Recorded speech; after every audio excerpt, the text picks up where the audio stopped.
कबीर थे, बहुत बड़े संत। उनके जीवन में बड़ा आनंद था।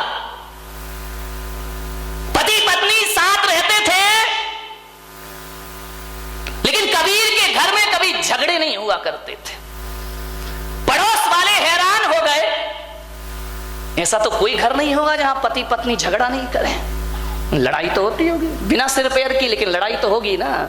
पति पत्नी का झगड़ा कोई सीरियस झगड़ा थोड़ी होता है। एक बार क्या हुआ, पति पत्नी में झगड़ा हो गया, दोनों तलाक लेने पहुंच गए मजिस्ट्रेट के पास। मजिस्ट्रेट ने कहा भाई पति पत्नी एक बार और सोच लो, ये झगड़ा मत करो, एक हो जाओ दोनों। बोले नहीं नहीं, अब तो तलाक होगी, चाहे कुछ भी हो जाए, अब हम साथ नहीं रहेंगे। अरे तो मजिस्ट्रेट ने कहा थोड़ा और सोच लो, तलाक मत लो। बोले नहीं, तलाक दीजिए, मैं इस आदमी के साथ एक पल भी नहीं रह सकती हो।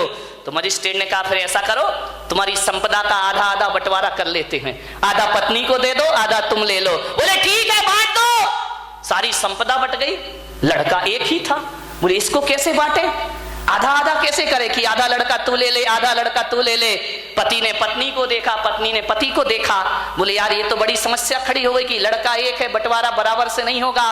पत्नी ने पति का हाथ पकड़ा, बोले चल घर। बोले क्यों? बोले अगले साल आएंगे। ऐसा तो पति पत्नी का झगड़ा है। अब एक साल और निभाएंगे, एक और हो जाने तो बराबर का बंटवारा होना चाहिए। तो पति पत्नी के झगड़ों में ज्यादा सीरियस मत होना, ये तो लड़ते भी हैं और मिलते भी हैं, चलते रहता है इनका। विचार करिए आप, ऐसा कोई घर नहीं है जिस घर में पति पत्नी में झगड़े ना हो। सब जगह झगड़े होते हैं। कबीर के घर में ऐसा नहीं था। बरसों से कबीर अपनी पत्नी के साथ रहता था, लेकिन कबीर ने कभी झगड़ा नहीं किया, पत्नी ने कभी झगड़ा नहीं किया। एक जिज्ञासु ने पूछा कि ऐसा कोई है इस धरती पर जिसके घर में झगड़े ना हो? तो कहा कबीर का घर ऐसा है जहां पति पत्नी कभी नहीं लड़ा करते हैं। जिज्ञासु ने कहा मैं चल के देखता हूं। जैसे ही पहुंचे कबीर के झोपड़े में, कबीर रुई धुनक रहे थे। कबीर से जुलाहा रुई धुनक रहे हैं। जाके जिज्ञासु ने पूछा कि कबीर जी, हमने सुना है कि आप पति पत्नी में कभी झगड़े नहीं होते। कबीर ने कहा यार लड़ने की क्या बात है, मुझ में राम, तुझ में राम, सब में राम समाया है। कर लो सभी से प्यार, यहां पे कोई नहीं पराया है। सब में तो राम है, लड़ना क्यों? बोली नहीं कबीर, कारण बताओ कि तुम दोनों में झगड़े क्यों नहीं होते? अरे झगड़े तो भाई भाई में हो जाते हैं, भाई बहन में हो जाते हैं, माँ बेटे में झगड़े हो जाते हैं, आप दोनों में झगड़े नहीं होते हैं? बोले नहीं, हम लोग कभी नहीं लड़ते हैं। कबीर से पूछा वो मंत्र बताओ कि हम भी अपने घर में ना झगड़े। कबीर ने कहा कि बैठो, आए हो, स्वागत है, बैठो मेरी कुटिया में। कबीर ने अपनी पत्नी को आदेश किया कि अरे भाग्यवान, सुनती है? दोपहर के 12 बज रहे थे। कबीर ने कहा लालटेन जला के ला। पत्नी आई, लालटेन जलाई और रख दी। जिज्ञासु ने कहा पागल है क्या ये, इसीलिए झगड़े नहीं होते? लगता है कबीर तो पागल है ही, ये पत्नी महापागल है। दोपहर को 12 बजे आंगन में, खुले आंगन में, इतनी धूप में लालटेन मंगा रहा है और पत्नी ने लालटेन लाके रख दी। उसने पूछा भी नहीं कि लालटेन का क्या करोगे। लाई और लालटेन रख के पत्नी चुपचाप चली गई। कबीर ने कहा उत्तर मिल गया। अरे उत्तर, पागल लग रहे हो दोनों, पागल। कबीर ने कहा पागल ही समझो। कबीर ने कहा ठहर, अभी उत्तर नहीं मिला तुझे। पत्नी को कहा कि अरे भाग्यवान, 2 गिलास दूध लेकर आ। पत्नी गई, दूध के 2 गिलास लाई, एक कबीर के सामने रखा, एक जिज्ञासु के सामने रखा। कबीर ने दूध का गिलास उठाया, गटागट दूध पी गए और आनंद के साथ पी गए। जिज्ञासु को कहा कि तुम भी पियो। जिज्ञासु ने जैसे ही मुंह में लिया, दूध थूक दिया उसने। बोले ये दूध है क्या?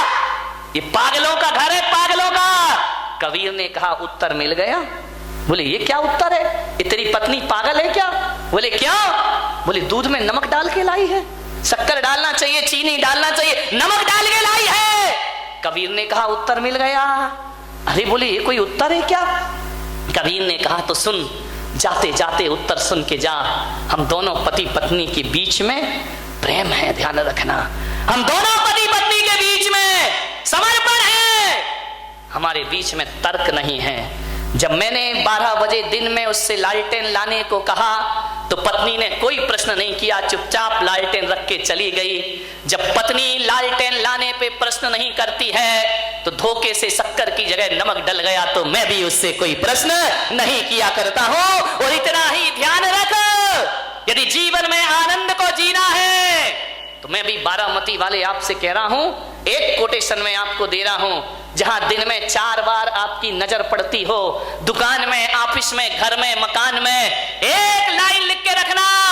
जहां दिन में 1000 बार देखते हो वहां लिख के रखना, जहां समर्पण है वहां स्वर्ग है, और जहां तर्क है वहां नरक है। ध्यान रखिए, जहां समर्पण है वहां स्वर्ग है, और जहां तर्क है वहां समर्पण से बड़ा सुख जीवन में कुछ नहीं हुआ करता है। जीवन में आनंद को बटोरना है, समर्पण होना चाहिए। जब पत्नी ने नहीं पूछा कि लालटेन क्यों लाऊं, तो मुझे भी नहीं पूछना चाहिए कि तूने नमक क्यों डाला। तुम्हारे यहां तो इसी में महाभारत मचती रहती है। थोड़ी सा नमक कम हो गया, थाली सुदर्शन चक्र बन जाया करती है। ध्यान रखिए, समर्पण में जियो, झुककर जियो, समर्पण में जियो।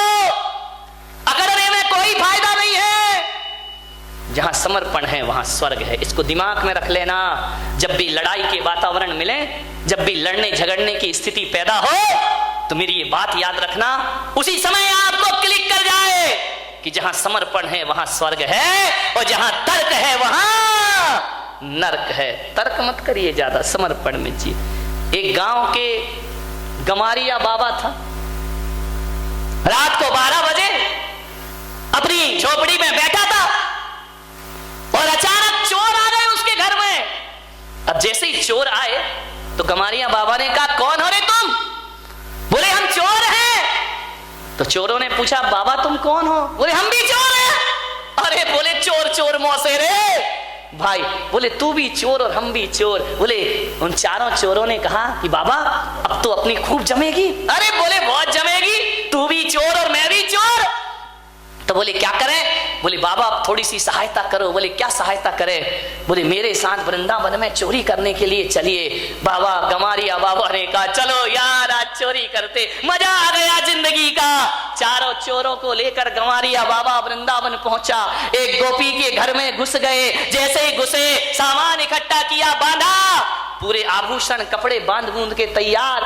जैसे ही तीली जलाई, माचिस जलाई, एक ढोलक रखी हुई थी, गवारिया बाबा ने ढोलक उठाई और ढोलक बजाना शुरू कर दी जोर जोर से। अरे चोरों ने कहा, तेरा सत्यानाश हो, मरवाएगा क्या तू? ढोलक काय को बजा रिया है? चोरी कर रहे, जरा सीरियस रहे, गंभीर है। अरे वो तो अपना बजा रहा है, मैया मोरी मैं नहीं माखन।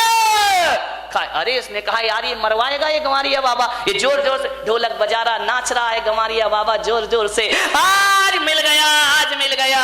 अरे गांव के लोग उठ गए। 12 बजे रात को इतनी जोर से ढोलक बज रही है। चारों चोर भागे पोटली लेकर के। गांव वालों ने पकड़ा, इतना मारा चोरों को, इतना मारा कि चोरों की कमर टूट गई। लोग अंदर आए कि ढोलक कौन बजा रहा है। लोगों ने कहा, रे गमारिया बाबा तुम ढोलक क्यों बजा रहे हो? अरे बोले, मिल गई तो बजा रहा हूं, मेरे को तो आनंद ही आनंद है जीवन में। बोले, ढोलक क्यों? बोले, वो 4 चोर आए थे। बोले, हाँ। तो बोले, तुम क्या कर रहे थे? बोले, मैं भी चोरी करने आया था। और तो ढोलक काय को बजा रिया है? अरे ढोलक देख के मैंने सोचा यार हरि का भजन कर लूं, भगवान का भजन कर लूं। तो बोले, ढोलक बजा रहे, तुम चोरी करने क्यों आए?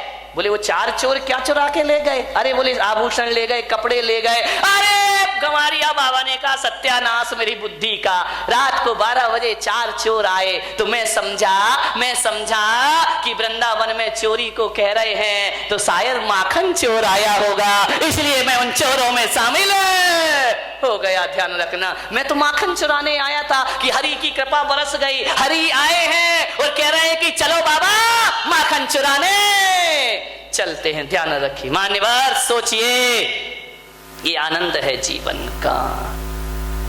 उदासी जिन चेहरों का श्रृंगार करती है, उदासी जिन चेहरों का श्रृंगार करती है, मक्खी भी उन पर बैठने से इनकार करती है, ध्यान रखिए।